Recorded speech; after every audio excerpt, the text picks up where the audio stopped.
Mr. Deedat, there is one question here. Now, could you elaborate about your statement in connection with Tunku's dialogue with the Pope? Now, can you come back to the microphone and answer this question? Elaborate that, and perhaps we would like to know more of this if you have.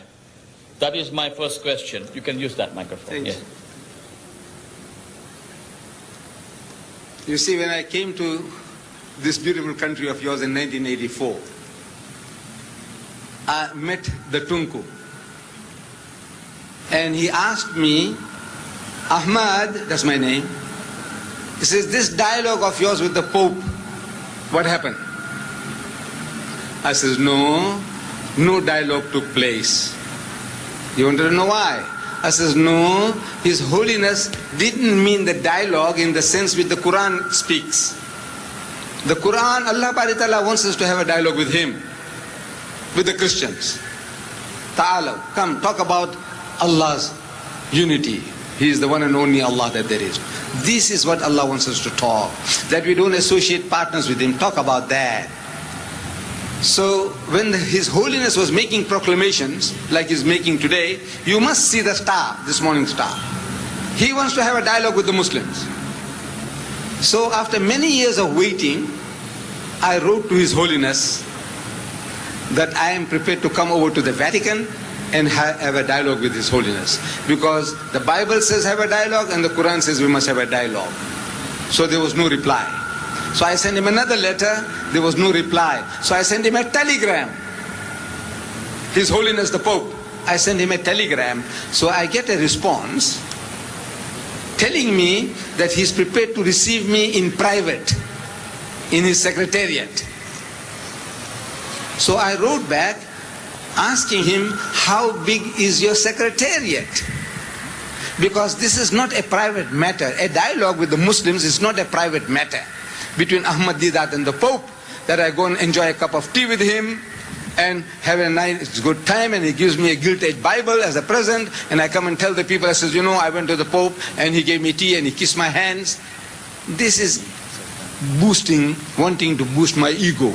What a great guy I am. I said, no, this is not a private matter. The whole Muslim world wants to know, the Christian world wants to know, what are you people talking? So how big is your secretariat? Because 3 plane loads of Muslims are coming from South Africa alone.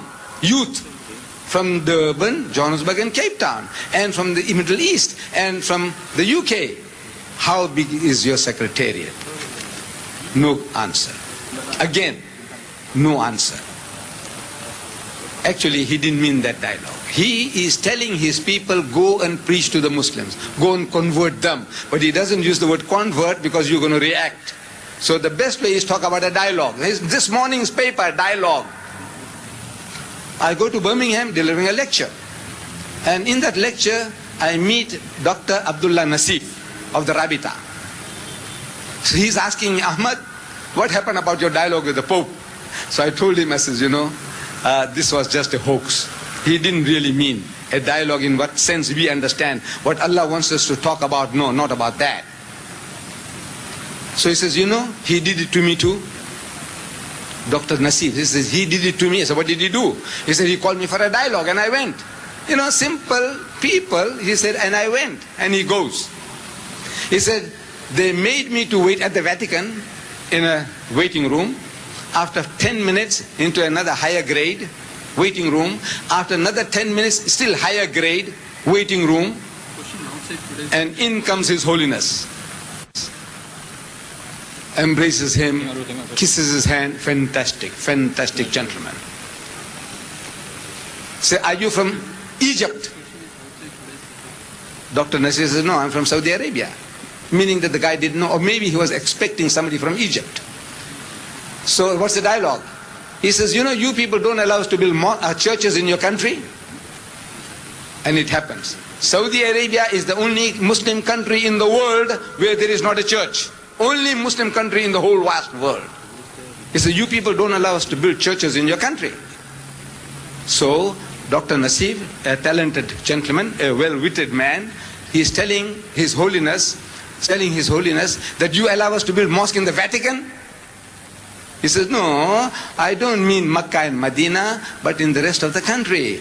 So Dr. Nasir said, look, to us, the whole of Saudi Arabia is our Vatican. If your Vatican is 10 square miles or 100 square miles, whole of Saudi Arabia is our Vatican, is a holy land for us.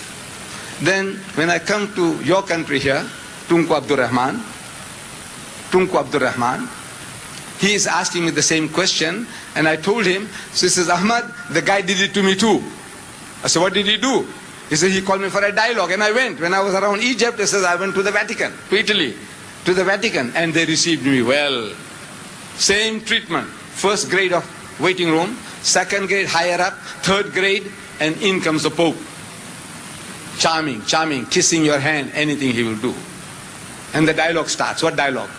The dialogue is, he says, you know, Tunku, sir, in Sabah, 2 of our Catholic priests have been caught drug trafficking, Dada, and they will die. Can't you intercede with the Sabah government on my behalf? That is the dialogue? No. Allah Bari Ta'ala is telling us to have a dialogue with them on the basis that there is but one Allah, worship Him, don't associate partners with Him, don't take others as lords and patrons other than Allah. So the dialogue with the Tunku was of another kind, the dialogue with the Abdullah Nasir was of another kind, not the type of dialogue that we are talking about. Come, let us reason together on the worship of the one true God.